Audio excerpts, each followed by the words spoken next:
Chers amis, bonjour. Voilà, nous sommes dans ce temps de Pâques.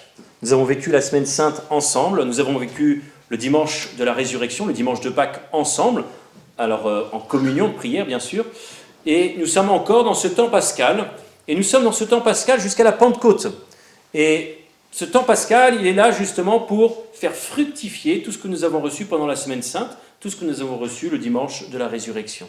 Ce temps pascal, il dure 50 jours. Tu vois, il est plus long que le carême. 50 jours entre Pâques et la Pentecôte. Puis 40 jours entre Pâques et l'Ascension. Et ces 40 jours-là, eh bien, on doit les vivre à la suite des disciples. On doit les vivre à la suite des disciples qui rencontrent et qui découvrent le Christ ressuscité. Et ce temps pascal, eh bien, il est là dimanche après dimanche. Tu verras, ce sera qu'une série de grandes fêtes finalement. Eh bien, dimanche après dimanche, d'entrer encore plus dans la joie de la résurrection. Alors, on continue un peu tous les mardis avec ce que l'on appelle la collecte, une réflexion, une méditation, si tu veux, sur la collecte, qui est cette petite prière qui se situe après le Gloria à la messe le dimanche. La collecte, c'est l'oraison, c'est une prière, voilà. C'est là où le prêtre récolte, si tu veux, toutes les prières de l'Assemblée pour n'en faire qu'une et les présenter au Seigneur. Eh bien, la collecte de dimanche, elle commence ainsi. Garde à ton peuple sa joie, Seigneur. Garde à ton peuple sa joie, Seigneur. Toi qui refais ses forces et sa jeunesse, tu nous as rendu la dignité des fils de Dieu. Affermis-nous dans l'espérance de la résurrection par Jésus-Christ, ton Fils, notre Seigneur et notre Dieu, qui vit et règne avec toi dans l'unité du Saint-Esprit, maintenant et pour les siècles des siècles.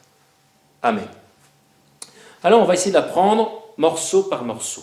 Tout d'abord, on commence par dire « Garde à ton peuple sa joie, Seigneur. » Garde à ton peuple sa joie, Seigneur. Si tu veux, la joie, eh bien, elle est à la fois, elle dépend toujours 50% de nous et puis 50% de Dieu. 50% de nous, ça c'est un peu notre travail, 50% de Dieu, c'est ce qu'on appelle la grâce, le cadeau de Dieu pour toi en ce temps pascal. Garde sa joie, garde à ton peuple, sa joie. Il est important pour nous de découvrir cette joie de la résurrection qui fait que, eh bien, nous comprenons que la vie est plus fort que la mort, que l'amour est plus fort que la haine, que le bien est plus fort que le mal, que la vérité est plus forte que le mensonge. Ça, c'est ce que nous fêtons, eh bien, à Pâques. Et donc, tu peux être dans le désarroi, tu peux être dans un monde de mensonges, tu peux être entouré de mal, tu sais qu'à la fin, eh bien, tout cela disparaîtra pour laisser la place du Christ, la joie du Christ ressuscité. Si tu veux, comme je le dis souvent, Jésus, le Christ sur la croix et la résurrection, il a déjà gagné la guerre. La guerre, elle est gagnée. On a gagné. Mais en revanche, il nous reste toutes les batailles à gagner. Mais nous savons que la victoire, elle est là, et c'est cela qui doit nous mettre en joie. Garde à ton peuple sa joie, Seigneur, toi qui refais ses forces et sa jeunesse.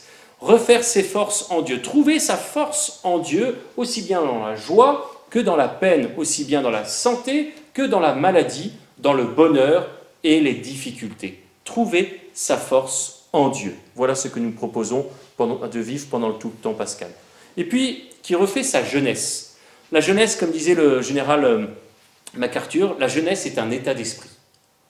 Ça ne dépend pas de ton âge, c'est un état d'esprit. Et la jeunesse, c'est un état d'esprit qui va, si tu veux, au-delà, eh bien, qui a des idéaux et qui veut vivre ces idéaux. C'est cela que nous t'invitons aussi à vivre pendant le temps pascal. Toi qui refais ses forces et sa jeunesse. Tu nous as rendu la dignité des fils de Dieu. Ça, tu l'as reçu, cette dignité, le jour de ton baptême. Tu as revêtu le Christ le jour de ton baptême. Et je t'invite pendant cette semaine, eh bien, tout simplement à prier pour les catéchumènes, pour ceux qui n'ont pas pu vivre leur baptême à Pâques, comme il aurait dû se passer. Parce qu'à cause du confinement, eh bien, les baptêmes sont reportés à la Pentecôte ou peut-être plus tard en fonction. Mais voilà, de prier tout particulièrement pour ceux qui n'ont pas encore reçu la dignité des fils de Dieu, à savoir des fils et filles aimés du Père de par leur baptême. Affermis-nous dans l'espérance de la résurrection. Affermis-nous dans l'espérance de la résurrection. C'est exactement cette joie pascale, cette joie de la résurrection que je t'invite à découvrir. Tu vois, les dignités de fils de Dieu, eh bien, c'est de considérer que déjà, le Christ, si tu veux, m'a pardonné tous mes péchés. Quel que soit mon état, le Christ m'a pardonné. Il me donne son pardon. Il me faut juste maintenant l'accueillir. L'accueillir à travers, bien sûr, le sacrement le sacrement de la confession. Et tu sais très bien, et je te le répète, les prêtres sont disponibles pour cela, même en temps de confinement. Il suffit que tu prennes rendez-vous avec nous et on te donne ce sacrement de la réconciliation qui, eh bien, te rend la dignité des fils de Dieu, qui te permet de te relever, si tu veux. Et comme disent les pères de l'Église, la gloire de Dieu, c'est l'homme debout, pardonné. Eh bien, voilà ce que je t'invite à vivre pendant ce temps pascal. Si tu n'as pas eu l'occasion de te confesser avant Pâques, eh bien, sache que nous sommes à ta disposition. L'espérance de la résurrection, c'est ce que nous vivons à chaque messe. Et à chaque messe où nous disons « Nous attendons ta venue dans la gloire ». Est-ce que vraiment, quand tu vas à la messe, tu crois cela ?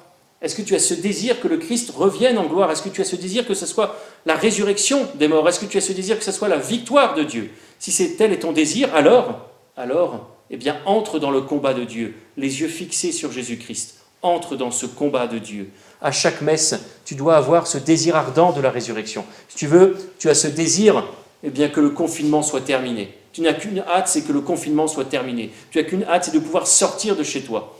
Eh bien, il faudrait que ce désir-là, qui est tout petit, doit être tout petit face à ton désir énorme de la résurrection. Tu vois, la résurrection, il est temps de quitter ton tombeau. Tu sors de ton tombeau, c'est cela la résurrection. Est-ce que tu as ce désir de vivre la résurrection ? Eh bien, que le Seigneur garde ta joie, qu'il refasse tes forces et ta jeunesse, qu'il te rende ta dignité de fils de Dieu et qu'il t'affermisse dans l'espérance de la résurrection pour les siècles des siècles. Amen.